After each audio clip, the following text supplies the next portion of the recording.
Cuando hacemos pasar el aire a través de la máquina y lo enfriamos, condensamos el agua del aire, 12.500 litros de agua al día. Todo este tiempo el sistema ha funcionado de manera estable, sin detenerse ni una sola vez. Una de esas soluciones que usted mencionó es el coche que se recarga solo. ¿Cómo es posible y en qué se diferencia su invento de los coches Tesla? No necesita detenerse para cargar el coche, no requiere ni electricidad ni combustible. Es una instalación muy sencilla, nada complicado. ¿Qué beneficios adicionales podría aportar esto a toda la humanidad?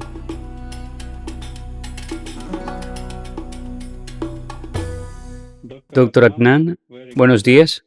Muchas gracias. Le agradezco por participar y por aceptar concedernos esta entrevista. Estamos muy contentos.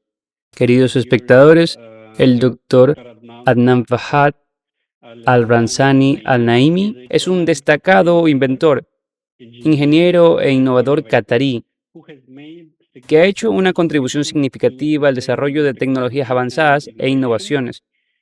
Es fundador de AgriGreen Qatar, una iniciativa orientada a soluciones ecológicas, y posee más de 170 premios, medallas de oro y trofeos. No son 170 premios, es todo junto. Copas de oro, medallas de oro. Si hablamos solo de medallas de oro, muchas de ellas son internacionales. Bien, el doctor Adnan también es miembro de la Federación Internacional de Asociaciones de Inventores, IFIA, y del Jurado Internacional. Ha realizado numerosos cursos y seminarios para jóvenes inventores en Qatar y en el extranjero. Así es. Doctor Adnan, bienvenido. Por favor, corríjame si omito algo. Cuéntenos sobre su trayectoria profesional y cómo llegó a ser inventor. Me llamo Dr. Adnan Al-Ramzani Al-Naimi. Soy de Qatar. Soy miembro del Consejo de Invenciones e Innovaciones en IFIA, así como en otras organizaciones del sector. Soy juez internacional, además de miembro del Consejo de Administración de la Federación Internacional de Inventos e Innovaciones IFIA y miembro del Comité Ejecutivo. Comencé mi carrera hace mucho tiempo, hace más de 50 años. Al principio trabajé en el sector público, en el Departamento de Recursos Hídricos. Luego, después de algunos años, renuncié y me incorporé a una empresa de petróleo y gas, donde trabajé más de 17 años. Paralelamente, gestionaba mi propio negocio. Crecí en una aldea en Qatar. El propio nombre Qatar está relacionado con el hecho de que antes caían muchas precipitaciones aquí. En árabe, Qatar significa gota, gota de lluvia o de agua. En aquella época teníamos muchas lluvias y pastizales verdes. Más tarde, mi padre trasladó a nuestra familia a Doha, la capital de Qatar. Durante mucho tiempo no volví a mi aldea natal.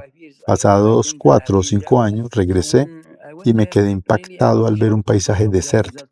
Me sorprendió el grado de desertificación. Empecé a preguntarme, ¿cuál es la causa? ¿Por qué antes llovía mucho y ahora no? ¿A dónde desapareció la vegetación? Así fue como comencé a buscar las causas de la desertificación de la Tierra. En 2005, este tema se volvió especialmente relevante para mí. Tras obtener mi título en ingeniería química, terminé un máster en Francia. Al regresar a Qatar, seguí reflexionando sobre este problema. Comprendí que la escasez de agua no era solo un problema de Qatar, sino un problema global. Entonces decidí actuar. Anoté mis ideas, hice un esquema en una pizarra y lo envié a varios ingenieros. Pensé que si esta idea funcionara, podríamos obtener agua del aire. Sin embargo, algunos ingenieros fueron escépticos y dijeron que no lo lograría. Pero había un graduado de la Universidad de Qatar llamado Yusuf. Me enorgullece conocerlo. Siempre que hablo de este proyecto, menciono su nombre, le mostré el plano y le dije, Yusuf, dibuja esto. Cuando terminó el trabajo, le dije, si este proyecto tiene éxito, podremos obtener 2.000 litros de agua al día. En ese momento no mencioné una cifra exacta, solo fue una suposición. Luego Yusuf realizó un estudio y volvió con los resultados. Me informó que la instalación podría producir 450 galones de agua al día. Fue entonces cuando decidí jubilarme para dedicarme por completo a la labor de inventor. Alabado sea Alá. Logré jubilarme y pude concentrarme en mis desarrollos. En 2009, la instalación empezó a funcionar. Producía más de 500 galones de agua, aproximadamente 560. Entonces llamé a Yusuf y le dije, ¿no sabes hacer cálculos? Él preguntó, ¿por qué? Yo le respondí, porque la instalación está produciendo 500 galones de agua. Él me explicó que sus cálculos también indicaban 550, pero decidió reducir la cifra porque pensó que quizás había cometido un error. Todo salió bien y eso fue positivo. Después de eso comencé a investigar cómo aumentar el volumen de producción de agua, ya que 2.000 litros no eran suficientes. Por suerte, esta cantidad fue creciendo, primero hasta 3.200 litros, luego 7.200 y finalmente alcanzamos los 12.500 litros. Sin embargo, detuve las investigaciones y no las continué. Alabado sea Alá, todo funciona. Y pusimos en marcha la instalación para el ejército de Qatar. En el campamento militar funcionó durante 2 meses. Si Alá quiere, en el futuro todo saldrá bien. Durante todo este tiempo el sistema funcionó de manera estable, sin detenerse ni una sola vez. Entonces me puse a pensar, esta instalación requiere electricidad. Realicé investigaciones sobre cómo podría utilizar energía solar, pero me encontré con dificultades. El problema es que mi instalación es móvil, se puede trasladar a cualquier lugar, y el uso de energía solar implicaría que la instalación tendría que ser fija, ya que los paneles solares se colocan en un punto determinado. Además, para generar la cantidad de energía necesaria, se requeriría una gran superficie, lo que también suponía un desafío. Entonces empecé a buscar otras soluciones y pensé en los aerogeneradores. Un aerogenerador no solo produciría agua, sino que también expulsaría entre 1.170 y 1.180 metros cúbicos de aire frío y semiseco. Decidí integrar una turbina eólica vertical dentro de la máquina y no fuera de ella, para aprovechar ese flujo de aire. Sin embargo, resultó que el costo de la turbina era igual al de toda la instalación, lo que duplicaba el precio del dispositivo. La gente no podría permitirse comprarlo, así que seguí buscando una solución. Y recordé que en 1983 fabriqué un coche eléctrico, sustituyendo el motor de gasolina por uno eléctrico, utilizando solo una batería. Esa batería funcionaba sin necesidad de recarga. Duraba entre 1 y 2 años, dependiendo de su vida útil. El coche podía circular sin necesidad de cargar la batería a diario. En 1984 dejé ese invento, ya que me trasladé al Reino Unido para obtener el título de doctorado. Más adelante creé un generador que originalmente funcionaba con diésel. Eliminé el motor diésel, el depósito de combustible y el sistema de refrigeración, y en su lugar instalé un motor eléctrico alimentado por 4 baterías.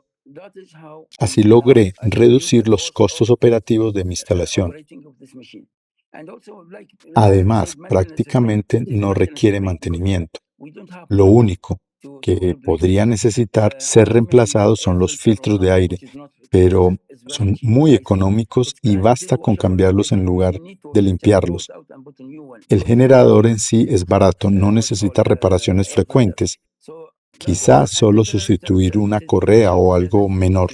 Actualmente estoy probando baterías de gran tamaño y una de ellas ya lleva funcionando 5 años. Estas baterías pueden durar al menos 2 años y su reemplazo no es demasiado costoso. Todo esto hace que mi desarrollo sea accesible, económico y móvil. El principio de funcionamiento de la instalación es el siguiente. Toma aire del ambiente. Para enfriar el aire que ingresa, utilizamos un enfriador, un filtro de aire, un condensador y un compresor. Para la succión del aire se emplea un ventilador extractor. Hay un pequeño depósito de agua, pero se necesita un tanque externo para almacenar toda el agua recogida. En general, los costos de producción no son muy elevados. Vale la pena. Esto es especialmente importante para los agricultores, ya que el agua en el mundo es muy cara. En Qatar tenemos suerte, porque el gobierno subsidia el agua y pagamos solo una pequeña parte de su coste.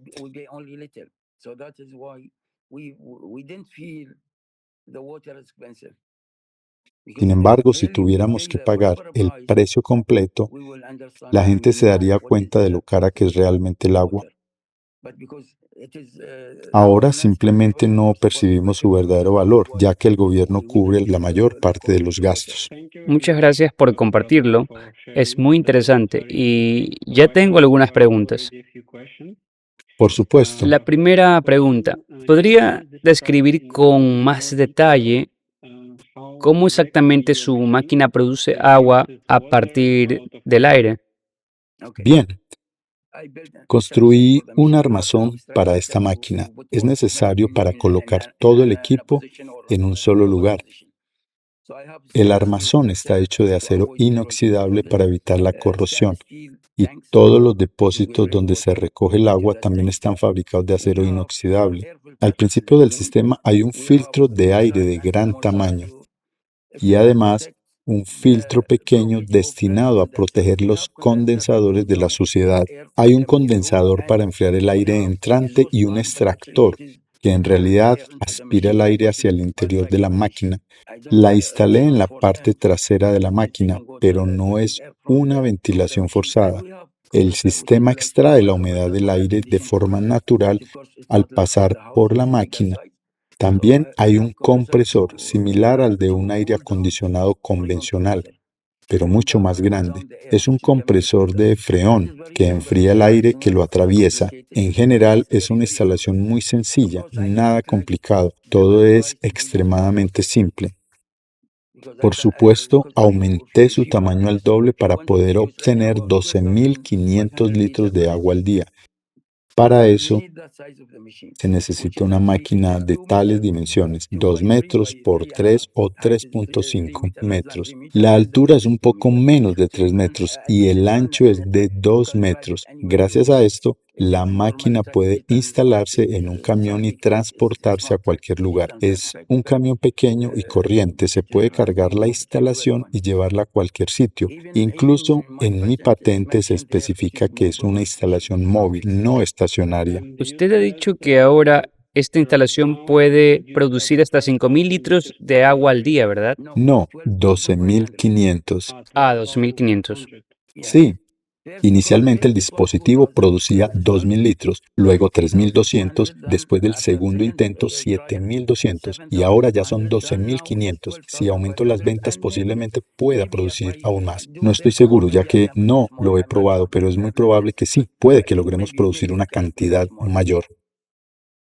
Una persona promedio necesita, digamos, 2, 3 litros de agua potable al día. Por lo tanto, su máquina podría abastecer de agua potable a más de 4.000 personas. Sí, en realidad no pensé en agua potable, pensé en la agricultura, porque ahora tenemos problemas con los alimentos y la escasez de agua. El agua no es el principal problema, por eso creé un dispositivo pequeño. Tengo diferentes dispositivos. Uno de ellos produce 70 litros al día. Es pequeño, como un dispensador de agua, que se puede instalar en cualquier lugar. Es decir, tengo un dispositivo que produce 70 litros al día, y eso es más que suficiente. Creo que 70 litros no es tampoco para una casa. Es perfectamente suficiente. Y no es caro, de hecho es muy barato. ¿Y cuál es el precio minorista aproximado de esta instalación? Antes de decir el precio de mi instalación, quiero señalar que el precio en Europa de instalaciones similares es de 3 millones de reales cataríes. Ese es el precio en reales cataríes. Los Emiratos, si no me equivoco, compraron 53 instalaciones a 3 millones de reales cataríes cada una. Una instalación similar estadounidense cuesta aproximadamente 2,8 millones. Mi instalación cuesta 1 millón.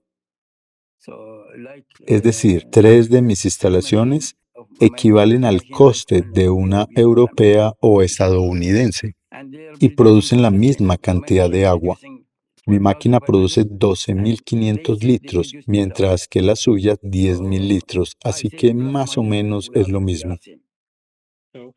O sea, 3 millones de reales cataríes son casi 3 millones de dirhams de los Emiratos Árabes Unidos, lo que equivale aproximadamente a $800.000. Ese es el precio de venta de la máquina, ¿verdad? Sí, aproximadamente. De acuerdo. También ha mencionado el tema de la alimentación energética. Corríjame si me equivoco, pero actualmente esta máquina puede funcionar con 4 baterías, ¿verdad? ¿Y qué fuentes de energía utiliza ahora para hacerla funcionar? Se refiere a qué tipo de energía utilizo para el funcionamiento de la máquina. Sí, Dado que esta instalación fue creada como un modelo experimental, utilizo la red eléctrica convencional y un generador diésel que transformé en un motor eléctrico. Sin embargo, como ocurre con cualquier prueba, no se puede afirmar que esta sea la versión definitiva, ya que sigo realizando pruebas adicionales. Por el momento uso el generador diésel modificado y la máquina funciona sin problemas. Durante las pruebas no la pongo en marcha durante 24 horas seguidas, solo mediodía. Si quisiera probarla las 24 horas, tendría que organizar turnos de supervisión, ya que no se puede dejar la máquina sin vigilancia, especialmente durante las pruebas. Se necesita una persona que entienda cómo funciona la máquina, conozca su sistema de seguridad y pueda tomar decisiones en caso de situaciones imprevistas. Cuando utilizo la red eléctrica, la máquina puede funcionar 24 horas sin problemas, ya que no depende del generador. Lo he probado durante mucho tiempo, por ejemplo, en el campamento militar donde funcionó de manera continua durante 2 meses sin fallos. Solo iba durante el día para comprobar los parámetros, pero no estaba presente todo el tiempo, ya que no era necesario.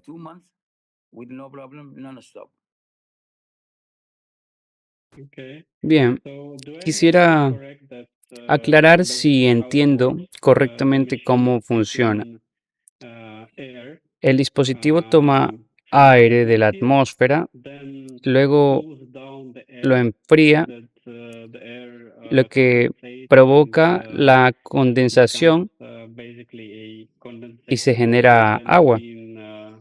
Si es para uso agrícola, probablemente se puede utilizar el agua directamente, pero si hablamos de agua potable, debe pasar por un sistema de filtración, ¿verdad? Sí, exactamente, pero es importante destacar que esta instalación no solo sirve para producir agua. Cuando hacemos pasar el aire a través de la máquina y lo enfriamos, condensamos el agua del aire y el aire restante, frío y semiseco, puede utilizarse en invernaderos, campamentos de tiendas y para muchas otras aplicaciones. Podemos aprovechar ese aire frío y semiseco. Lo cierto es que el aire nunca está completamente seco, siempre tiende a absorber humedad. Por eso, si entra en contacto con agua, la absorbe parcialmente. Es una propiedad natural del aire. Así, la instalación produce agua y un gran volumen de aire frío, 180, 178 o alrededor de 100.000 metros cúbicos. Este aire puede utilizarse en invernaderos para mejorar la calidad de los productos agrícolas. Actualmente en los invernaderos hay un problema con la distribución de la humedad y la temperatura. Al inicio del invernadero donde se realiza el riego, las plantas reciben condiciones óptimas, pero al final del invernadero, debido al calentamiento del aire, las condiciones cambian y la calidad de la producción disminuye.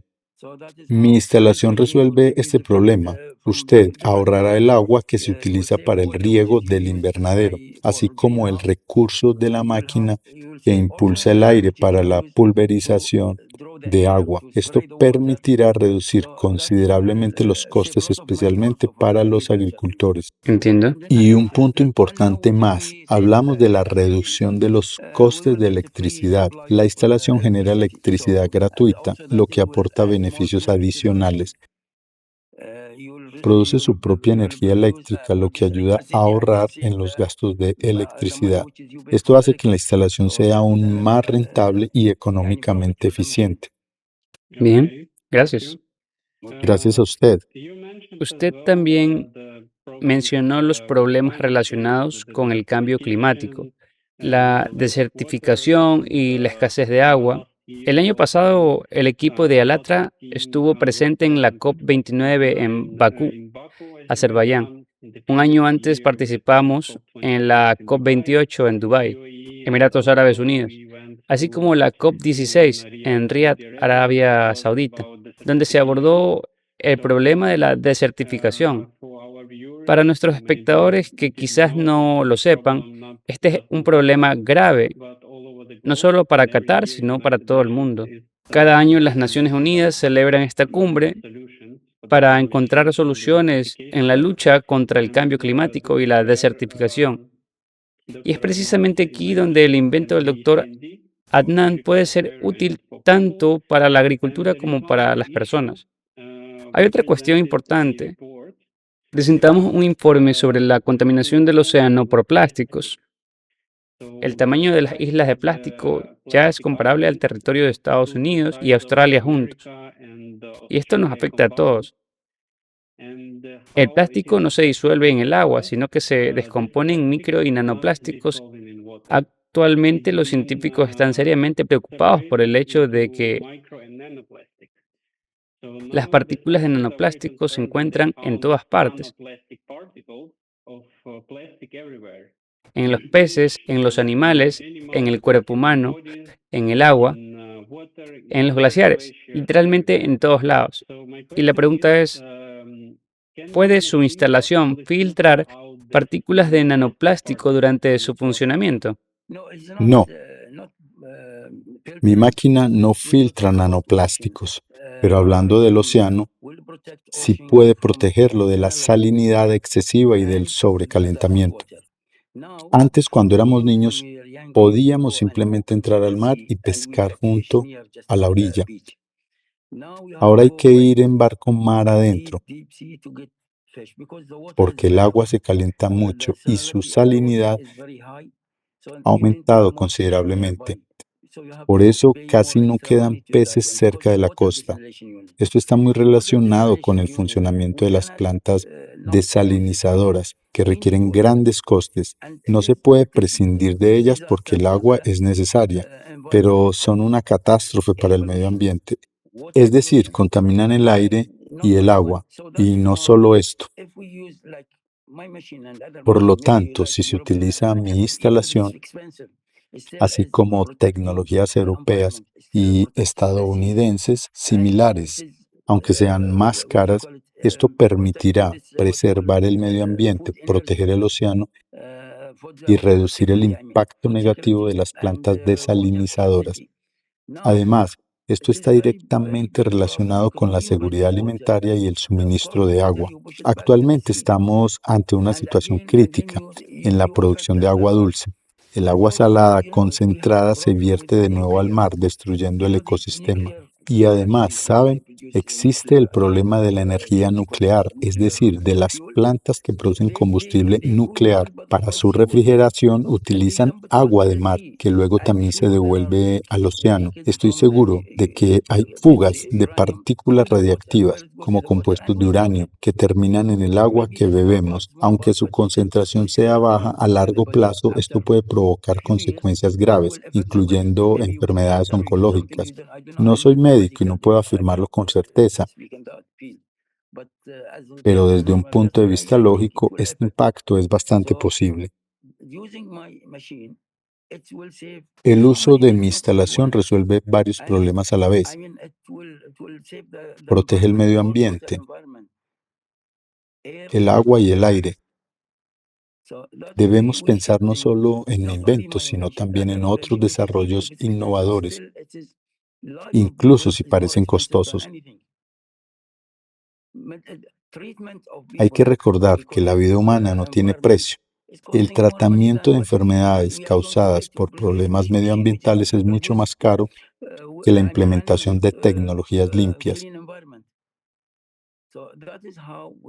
Estas instalaciones son seguras para las personas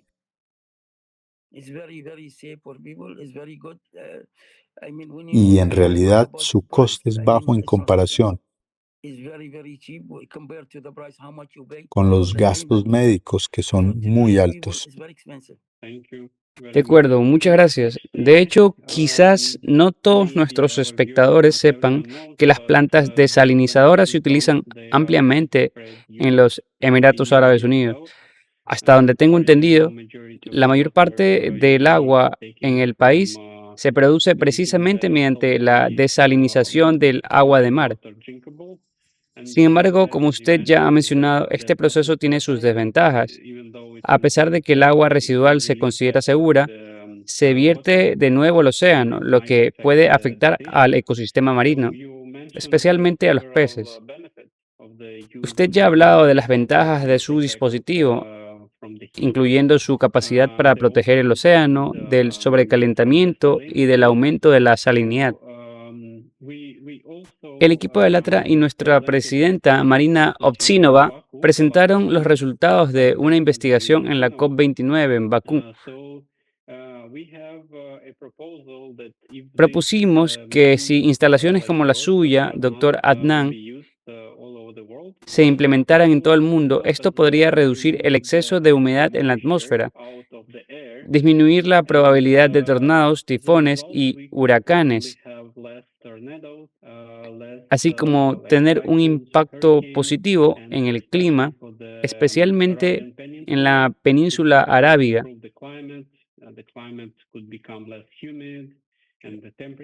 Como resultado, el clima sería menos húmedo y las temperaturas podrían estabilizarse. ¿Cuál es su opinión al respecto? Si consideramos una implementación a gran escala de generadores de agua atmosférica en Qatar, Emiratos Árabes Unidos, Arabia Saudita y otros países de la península arábiga, ¿qué beneficios adicionales podría aportar esto a la región y a toda la humanidad? Hay otro aspecto importante. El combustible que usamos para las plantas desalinizadoras Si dejamos de quemarlo y lo destinamos a la producción de productos petroquímicos, esto generará mayores ingresos para el país y el Estado. Yo trabajé anteriormente en una empresa de petróleo y gas, así que sé que incluso si los precios del gas bajan, los precios del petróleo y de los productos petroquímicos se mantienen estables o siguen aumentando. Por lo tanto, reducir la quema de combustible no solo proporcionará ingresos adicionales al país, sino que también ayudará a proteger el medio ambiente de la contaminación del aire. Cualquier combustión de combustible genera emisiones que afectan negativamente el ecosistema. Por supuesto, el gas causa un daño mínimo, pero el petróleo contamina la atmósfera mucho más. Actualmente hemos pasado completamente del petróleo al gas.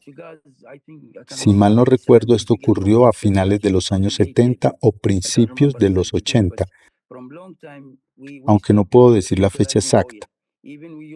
Antes teníamos una reserva de petróleo, pero desde los años 80 dejamos de utilizarlo por completo para la desalinización del agua y la generación de electricidad. En Qatar, además del gas, ya utilizamos energía solar. Sin embargo, para generar la cantidad necesaria de energía solar, se requieren enormes extensiones de terreno.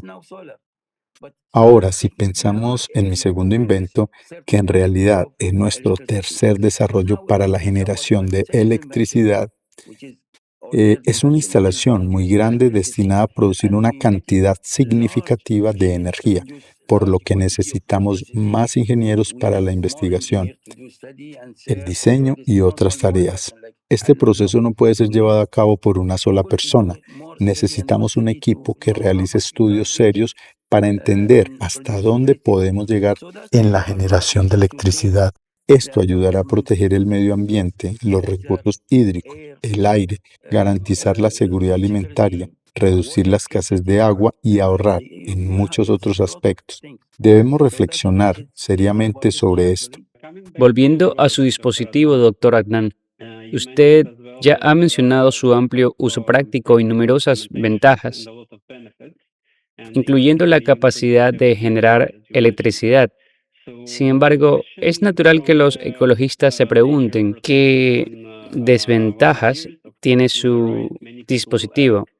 ¿Podría causar algún daño al medio ambiente? Y en general, ¿qué riesgos medioambientales podrían estar asociados al uso de generadores de agua atmosférica? No veo un impacto negativo en el medio ambiente, ya que las tecnologías utilizadas son absolutamente naturales y neutras.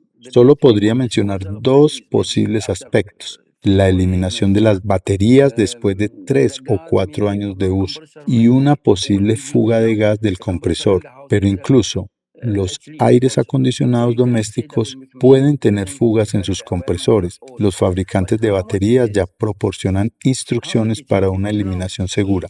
Así que este aspecto está controlado. Lo único que podría generar cierta preocupación es la fuga de freón, pero aquí es importante entender qué tan grande es esa fuga. Actualmente estamos quemando gas a gran escala para generar electricidad y producir agua.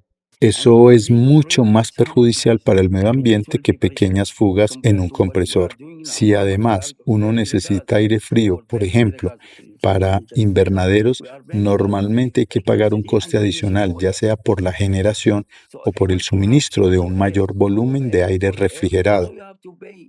Pero si comparamos el impacto de mi instalación con los métodos existentes, diría que es nulo.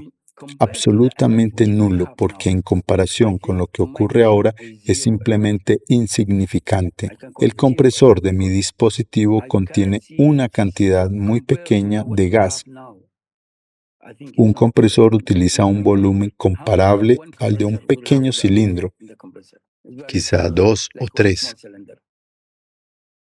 En modelos más grandes, 2 o 4 cilindros, pero sigue siendo muy poco. Esto prácticamente no afecta al medio ambiente. Si el aire circundante es limpio, el sistema no tiene un impacto significativo. Incluso si hubiera una fuga de gas sería mínima, y no comparable a las emisiones que se producen con la quema masiva de gas o petróleo. Por eso considero que mi invento no tiene ningún impacto negativo en el medio ambiente. Ni siquiera había pensado en ello hasta que usted hizo esta pregunta, pero no veo absolutamente ningún impacto, ni sobre el agua, océanos, mares u otros cuerpos de agua, ni sobre el aire. Es más, el dispositivo reduce la temperatura ambiental y disminuye el nivel de humedad. Toma aire húmedo y luego libera aire enfriado y deshumidificado. Esto contribuye a una disminución general de la temperatura, por lo tanto, no veo ninguna consecuencia negativa. Pero si alguien me señala posibles riesgos, por supuesto, estoy dispuesto a analizarlos y tenerlos en cuenta. Sin embargo, como ingeniero que desarrolló este aparato, no he identificado efectos secundarios para el medio ambiente. El funcionamiento del dispositivo no requiere agua, electricidad ni combustible. El vehículo funciona con baterías, al igual que el generador. No hay diésel, no hay motor, no hay necesidad de agua ni de suministro de aire externo. Además, el aparato produce tanto agua como aire frío. Este aire enfriado puede utilizarse para refrigerar el generador. Por ejemplo, si alguien está preocupado por el sobrecalentamiento del generador durante los calurosos meses de verano en países como Qatar, la solución ya está prevista. Simplemente coloque el generador frente al flujo de aire frío y se enfriará automáticamente sin costes adicionales. Así que no hay de qué preocuparse ni por el funcionamiento del dispositivo, ni por su impacto ambiental, ni por los recursos hídricos. De acuerdo, gracias. Sí, realmente si lo comparamos con las grandes plantas o instalaciones de desalinización, la estructura de un generador de agua atmosférica es mucho más sencilla. Y esto es en lo que estoy pensando ahora. Hasta donde sé, las plantas desalinizadoras, por ejemplo, en los Emiratos Árabes Unidos y en los países de la región MENA, utilizan la red eléctrica de la ciudad como fuente de energía, ¿verdad? Entonces, si teóricamente imaginamos que en lugar de plantas desalinizadoras en todas las ciudades, no solo en los países de MENA, sino en todo el mundo, se instalaran dispositivos como el suyo, Sí, entonces, ¿qué solución sería más ecológica? Su dispositivo ofrece muchas más ventajas. Limpia el océano posiblemente incluso del nanoplástico. Mejora la atmósfera, incluso genera electricidad consumiendo menos energía que las plantas desalinizadoras. sin duda. Y desde un punto de vista práctico, ¿qué tan viable es esto? ¿Sería más rentable que las plantas desalinizadoras? Y si imaginamos que el mundo entero adopta al 100% los generadores de agua atmosférica, ¿qué pasos habría que seguir para que esto sea posible? Es muy sencillo. Como ya he mencionado antes, mi instalación es una máquina extremadamente simple que puede utilizarse en cualquier parte del mundo. Además, es móvil, se puede trasladar a donde sea necesario. No solo ahorra recursos económicos, sino que permite un uso racional de los recursos naturales. En lugar de quemar gas, podemos destinarlo a la producción de productos petroquímicos, lo que generará ingresos adicionales. También podemos vender créditos de carbono, aunque no sé cuál es su precio actual porque no lo he consultado recientemente. Esta es otra fuente de ingresos. Dinero literalmente sacado del aire gracias a la preservación del medio ambiente. Además, ahorramos en el sector sanitario, ya que una mala ecología afecta negativamente a la salud de las personas y el tratamiento es costoso. Al final, se reducen los gastos en servicios médicos, es decir, el ahorro se produce en varios frentes, no solo en uno. Por eso estoy seguro de que mi dispositivo es mucho más eficiente que cualquier planta desalinizadora en el mundo. A pesar de que se afirma que la desalinización es ecológicamente segura, esto no es cierto. Las plantas desalinizadoras contaminan el aire, el agua y los océanos. Tal vez a escala oceánica este impacto no sea tan evidente, pero en la región MENA, donde los recursos hídricos son limitados, la industria de la desalinización causa un daño considerable al ecosistema. Gracias. Sí, creo que la humanidad debería prestar más atención a soluciones tan rentables como esta. Usted también mencionó el calentamiento del océano, pero vale la pena reflexionar. ¿Qué cantidad colosal de energía se necesita para calentar el océano mundial? ¿Por qué está ocurriendo esto? Me parece que los científicos de todo el mundo deberían unir esfuerzos para estudiar estas cuestiones, encontrar soluciones e implementarlas.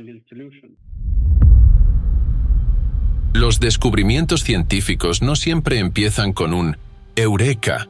Lo he encontrado». A menudo empiezan con una simple corazonada, una especie de sospecha, una sensación de inquietud. Y eso fue lo que me llevó a emprender esta búsqueda. Hoy en día, la comunidad científica observa con creciente preocupación cómo las tendencias climáticas superan las previsiones. Catástrofes naturales devastadoras se están convirtiendo en parte de nuestra vida cotidiana.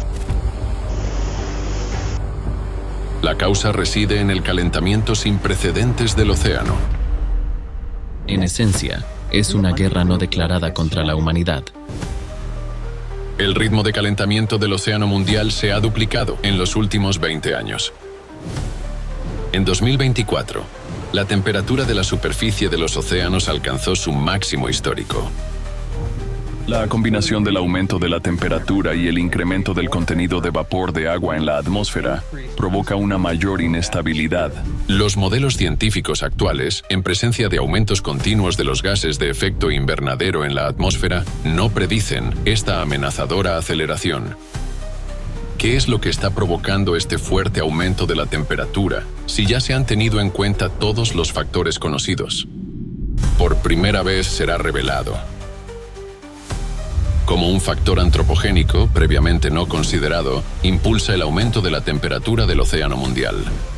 Un proceso desapercibido durante mucho tiempo. Factor antropogénico en la muerte del océano.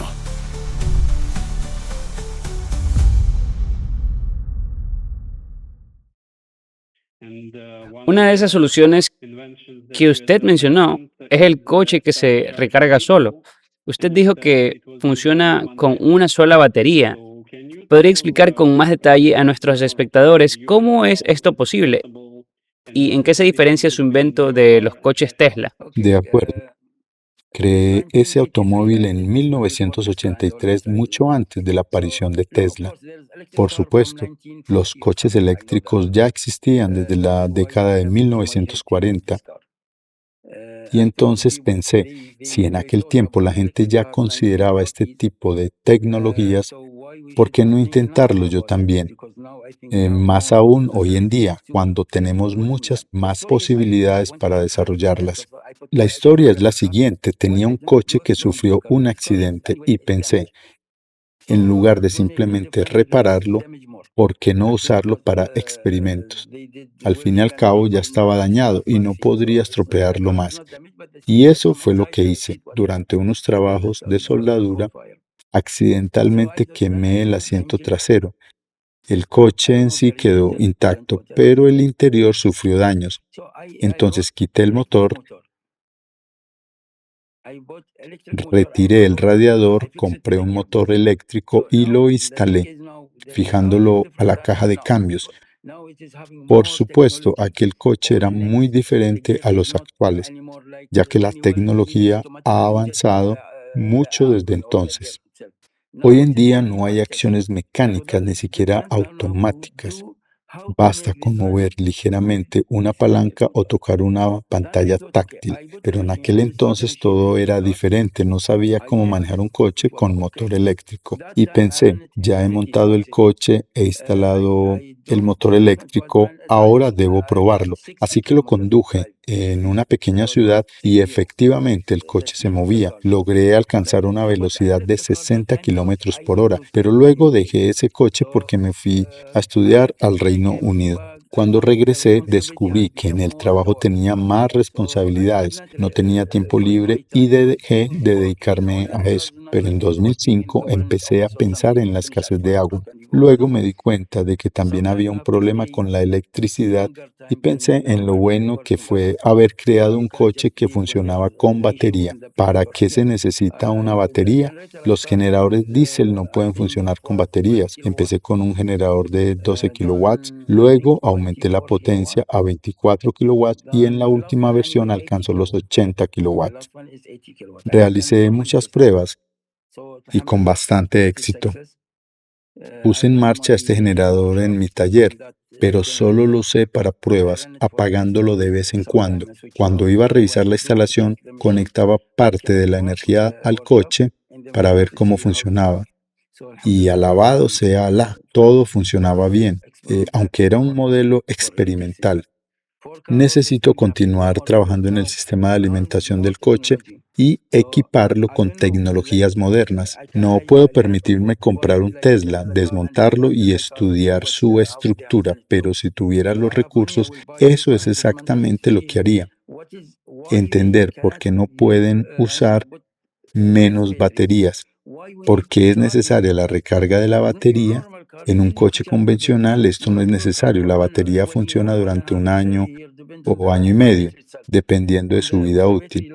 Cuando deja de funcionar, simplemente se reemplaza por una nueva. Así que no necesitas detenerte para cargar el coche. Cuando me pregunta por Tesla y otros vehículos, no estoy seguro por qué, no sé cómo lo han hecho y no tenía dinero para investigarlo. Si tuviera recursos, compraría un Tesla y lo desmontaría para ver cómo lo han diseñado. Tal vez podría resolver ese problema, porque mi objetivo no es simplemente decir, oh, esto está mal. No, quiero encontrar una solución. ¿Qué tecnología ha usado Tesla y otras compañías? No lo sé. Yo solo utilizo tecnologías comunes y estándar. No aplico soluciones demasiado complicadas. Por eso uso solo una batería.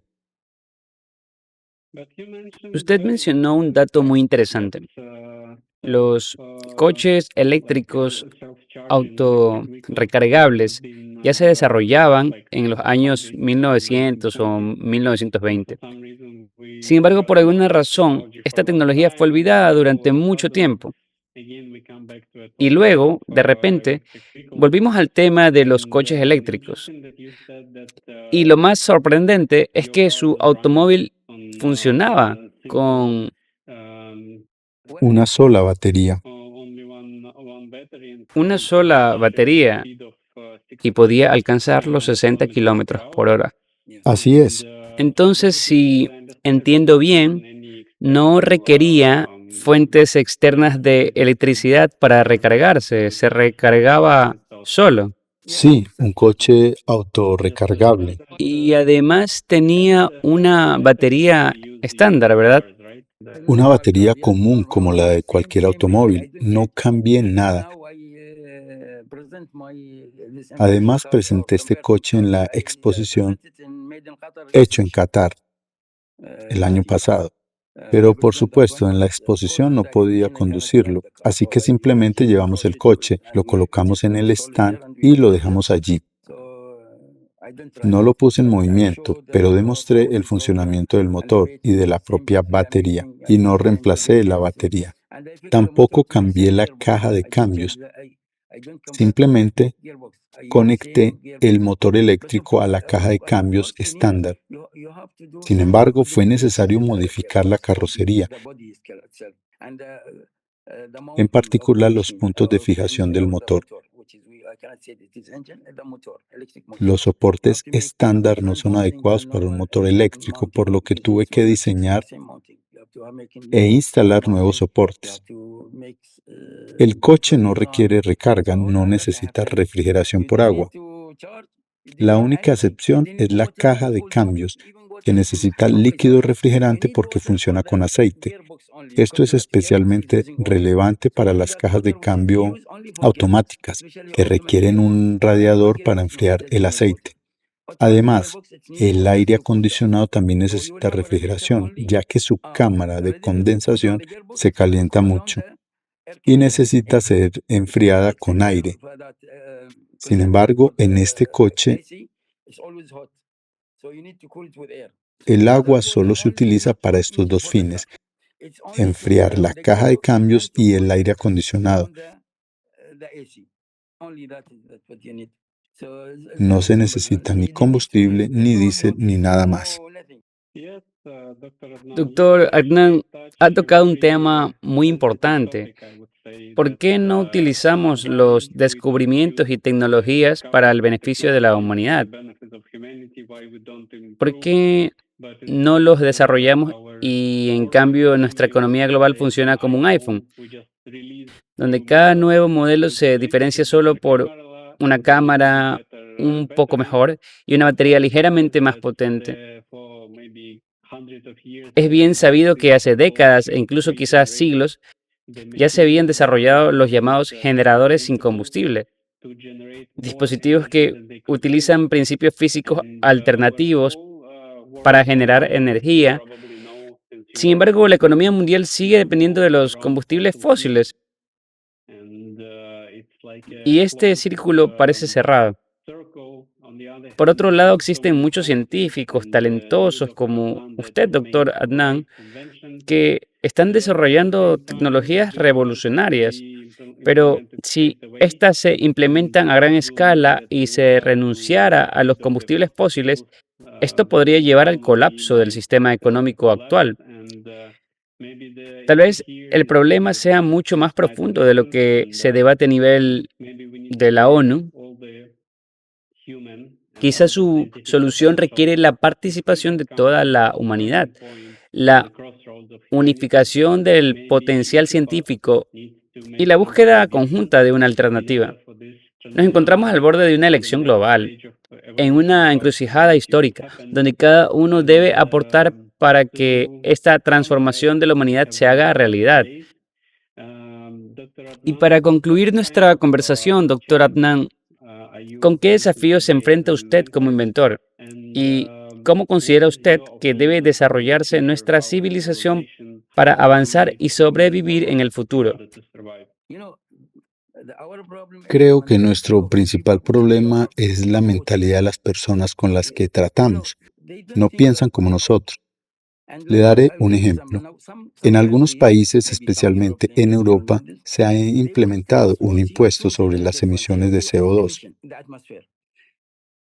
Si una empresa emite, digamos, 1 tonelada de CO2 a la atmósfera, debe pagar por ello.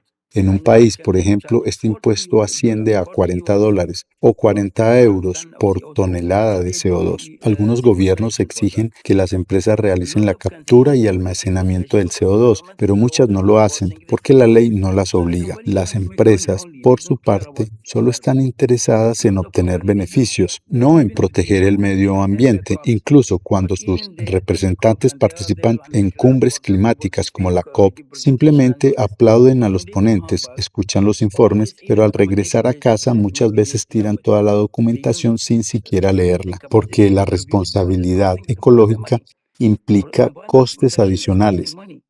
Pero el problema es que esos costes al final recaen sobre el Estado.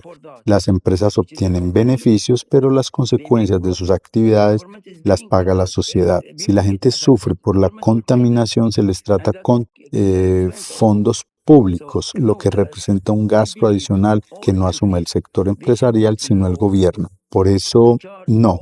Yo considero que todos los países deben establecer una ley que obligue a las empresas que extraen petróleo, gas, agua y producen electricidad a pagar por la contaminación ambiental, ya que ellas son las principales responsables del deterioro del entorno. ¿Qué se ha hecho hasta ahora? Se han introducido mecanismos de transferencia tecnológica, asistencia financiera a los países en desarrollo y un sistema de comercio de créditos de carbono. Son pasos positivos, pero insuficientes. Algunos países han implementado impuestos sobre las emisiones por iniciativa propia, no debido a resoluciones de la ONU, sino porque realmente están comprometidos con la protección del medio ambiente. Estos países supervisan a las empresas industriales y las obligan a realizar la captura de CO2. Esta práctica existe desde hace más de 30 años, incluso antes del inicio de las conferencias COP. No recuerdo exactamente cuándo comenzó todo esto, pero sé que los depósitos de almacenamiento de CO2 no tienen fugas. ¿Por qué estoy seguro? Porque el Estado supervisa este proceso y si ocurre una fuga, la empresa es multada. Las propias empresas tampoco desean que haya fugas.